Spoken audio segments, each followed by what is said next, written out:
Өглөөний минь Торонто аймгийн Баян-Улсан номын сан дээр ирчээ л чинь.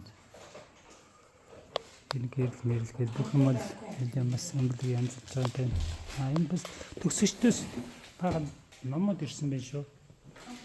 24 юм. 24-өөс 10 Улаанбаатар туулаас гэж байна. Мөнгө цэцэг. Улаанбаатар туул гэдэг нь хий. Улаанбаатар туул энэ хүү юм. Нэг хүний нэр юм шиг байна те. миний нэрээр хаягаар явуулсан байх. Улаанбаатар туулаас л гэсэн байна. Туул гэдэг хүү юм болоо. Энэгээр бас. Сургуулийн бас нэг гол юм нь болохоор ном байдаг. Тэгээд сургуулийн 100 жил болж байгаа учраас хүүхдүүдэд зориулж ном хүмүүс төгсөгчд их явуулсан юм байна. Би бас нэг 3 ном аваад ирсэн. Тэгээ энэ 3 номод очихын танилцсан. Тэгээ эхнээс нь энэ хуучнаар нэг юм бол энэ 17-ын гээд Бурятууд Монголд хэрхэн нүүж ирсэн бэ гэдэг тэр талаар бичсэн.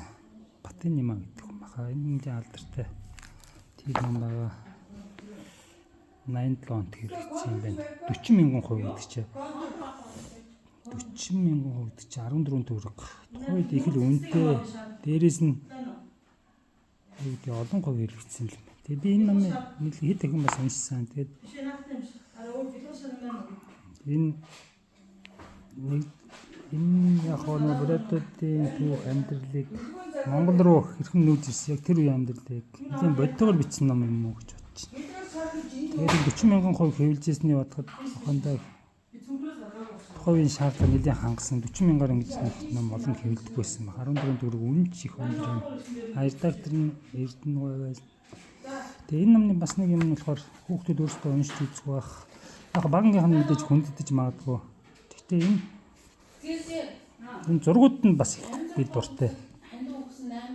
Энэ зургууд нь их гоё юм билэ. Энэ зургууд нь ингэж тусад нь аваад баг дахиад нэг үзэсгэлэн гаргач марч юм. Их зургийн чанартай ч гэдэм үү. Би зурагч биш шүү дээ. Гэхдээ нэг л гоё санагдаад байгаа.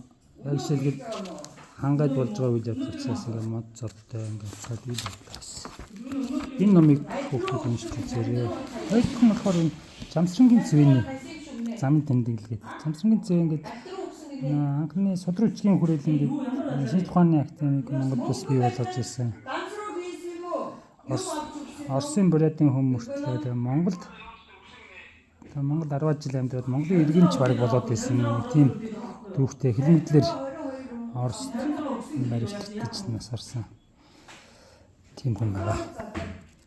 Тэр хүний нөгөө энэ эрдэмтэн хүн л дээ. Тэгээд энэ хүний эхлээд би замын тэмдэглэл гэж бодоод за яах вэ гэдэг ингээд халт ингээд гүйгээд харсан чинь за тэнд хонлоо монлоо тийм тусган мосгон гэд энгийн тэмдэглэл юм шиг мөртлөө нарийн хараад байхад яг л нөгөө Бурятуудын амьдрал тухайн үеийн одоо асуудал жишээлбэл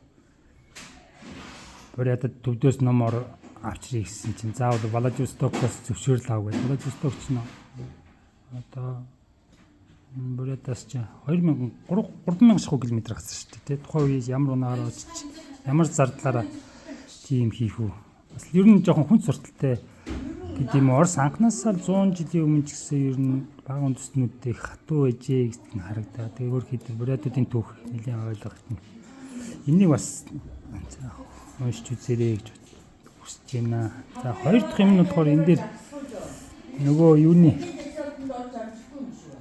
Эренчин Демби Эренчин докторийн бас нэг бичсэн юм байгаа. Цэвэний нөгөө өв уламжлалыг тухайн энэ. Тэгээ цэвэн Монголын иргэн энтергээ бас бичсэн байгаа. Тэгэхээр Оросууд тэрэнд айгүй дургуйчж цэвэнийг бураашаасан. Тийм бас энэ маргаан дотор нь байгаа шүү. За 3 дахь ном болохоор Винсент Ван Гог дүүдээ бичсэн загтлууд нөгөө уран зураг зурдаг хүн шүү дээ энэ чинь. Тэгээд энэ уран зураг зурдаг хүний энэ хат тэгээ Ван Гогийн хөрг уран зураг зурдаг хүн мөртлөө зураач дээр чинь юм зураг зураад сууж идэх хүн байх гэсэн чи үгүй юм байна. Жидгийн сонгодог зураач юм чи тэгээд маш их уншд юм байна, бичд юм байна, бичгийн чадвар бас өндөр.